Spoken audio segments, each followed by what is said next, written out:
নির্বাচনী প্রচার সভায় ঝড় তুললেন মইনুল ইসলাম মাজার ভূঁইয়া ওরফে খোকন। হাইলাকান্দিতে কংগ্রেস টিকিটের দাবিতে জনমত তুঙ্গে। নারায়ণপুর বন্দুকমারা আসনে নির্বাচনী হওয়া জোরদার। পঞ্চায়েত নির্বাচনের দিন ঘোষণার পর থেকেই হাইলাকান্দির রাজনৈতিক আবহে উত্তাপ ক্রমে তীব্র হচ্ছে। রবিবার সিরাজপট্টি বাজারে অনুষ্ঠিত এক বিশাল জনসভায় তা চোখে পড়ার মতো ছিল। বিশিষ্ট সমাজসেবী তথা কংগ্রেস নেতা মইনুল ইসলাম মাজার ভূঁইয়া ওরফে খোকনের নেতৃত্বে আয়োজিত এই সভা পরিণত হয় এক বিশাল কর্মী সমর্থক সম্মেলনে।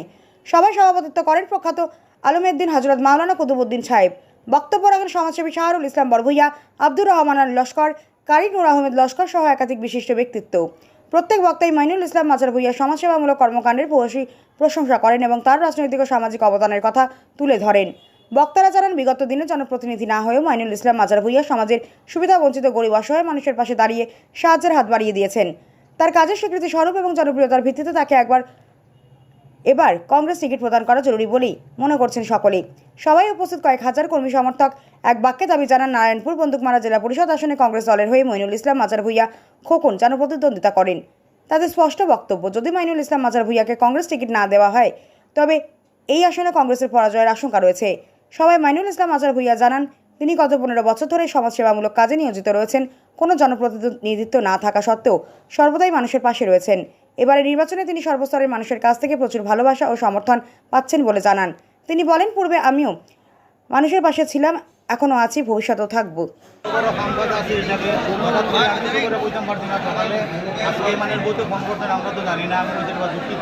আমি মানে সবার খবর বুঝাইতে পারছি না। যাই হোক, ভবিষ্যতে আমরা যেটা আমি খবর বুঝাইতে চেষ্টা করি, মানে সকলের লইয়া সহযোগিতা করে চলার লাগিয়া। আর এখানে আশা রাখি যে আমার দ্বারা আমি আজকে খবর বুঝাইতে পারছি না, তারাও আমার লাগিয়া যতক্ষণ কাজ করিয়া যাইতরা। এখনও এক সভা চলের আমার এখানে ফোন করছে 150 থেকে 200 মানুষ, তারা মানে এখানে তারা মনে ফোন করিয়া কইছেন যে আমরা আইতাম পারছি না, দুঃখিত, কিন্তু তোমার প্রতি আমরা সমর্থন আছে। তারপর টোটাল গরুর মাঝে ছিলাম আর এবং আমারও মানে আনন্দিত করে। যাই হোক, একটা বিষয় লিখিত একটা জিনিস আমরা যখন আগে দিয়ে পাওয়ার মতো এটা নিয়ে আমরা করার চেষ্টা আছে, আমরা করিয়ে যাই ইনশাল্লাহ। এখন নিশ্চয় সম্বন্ধে কংগ্রেস দলের এখন কর্মী হিসাবে দলীয় টিকিট নিয়ে আপনার কতটুকু আশাবাদী? আমি তো 100% আশাবাদী যে টিকিট যদি জনসমর্থন থেকে দেওয়া হয়, জনসমর্থন থেকে দেওয়া হয় তো ইনশাল্লাহ আমি পাইতাম। আর যদি আমার অনুরোধ থাকে, আমি আগে অনুরোধ করছি আর এখনও করিয়া, আমারও যে মানুষ আছে মানুষের জিগাইয়া সব মানে দেখিয়া প্র্যাকটিক্যাল ফিল্ডও কিটা আছে, তার কিটা আছে, সব জাজমেন্ট করিয়া টিকিটটা দেওয়া। আমি আমার যতটুকু আশাবাদী আছি ইনশাল্লাহ। মানে আমরা যে এই 8 জিপি আছে, 8 জিপির মাঝে যে সমর্থন আছে, সমর্থন আমার বেশি আছে। আমি এখানে আশা রাখি যে কংগ্রেস টিকিটটা আমি আশা রাখি। ফার্স্ট করছি আমি আজকে ফার্স্ট কর্মী সভা করছি। এর আগে আমি যদিও গাঁয়ে মিটিং করছি, কিন্তু কর্মী সভা করছি না, আজকে প্রথমও করছি। সবরে কইছিলাম, কিন্তু যাই হোক আমার সময় মানে একদিনের সময় পাইছে, লাগে সবরে আমি সহযোগিতা করতে পারছি না। সহযোগিতা করতে না পারা মানে সবরে পাওয়া সম্ভব হয়েছে না। আমি সবার কাছে ক্ষমা প্রার্থী, যারা কাছে কইতে পারছি না তারা আমার খারাপ পাইবে না। আর সামনে মিটিং তো আরও আছে, বা আমরা যে নমিনেশন আছে এটা তো আপনারা সবরে চেষ্টা করবো ইনভাইট করার লাগিয়া।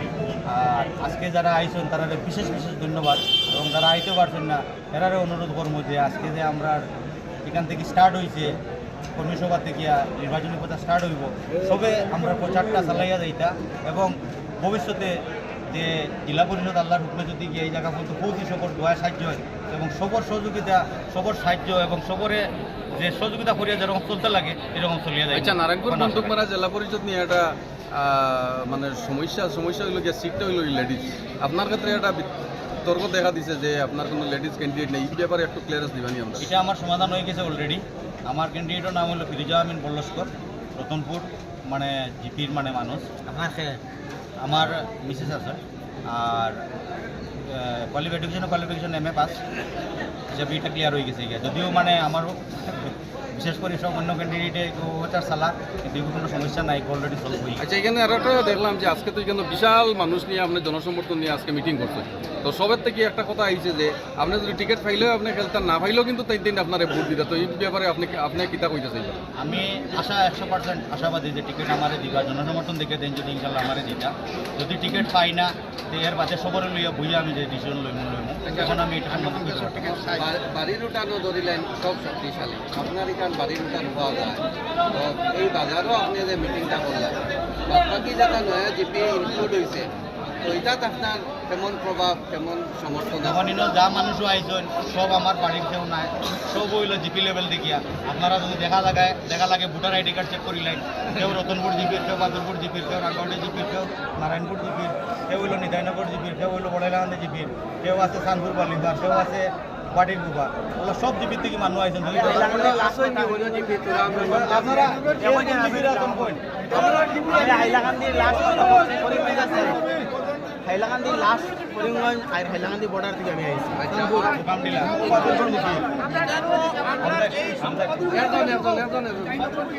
তারা আগে দাও আপনি কোন জিপি আমার দাদা আছেন ও আছেন সব আছেন আচ্ছা কোনো অসুবিধা না আপনি আপনার করে কার্ড দেখলে পারবেন কোনো অসুবিধা নাই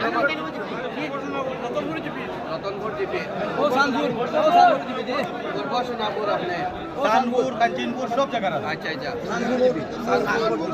আপনি দরকার পড়ে এক কাম করবা আমি সেদিন আপনি আনি আনি দেখে লিবা তোমার আইডি কার্ড আছে দেখে লিবা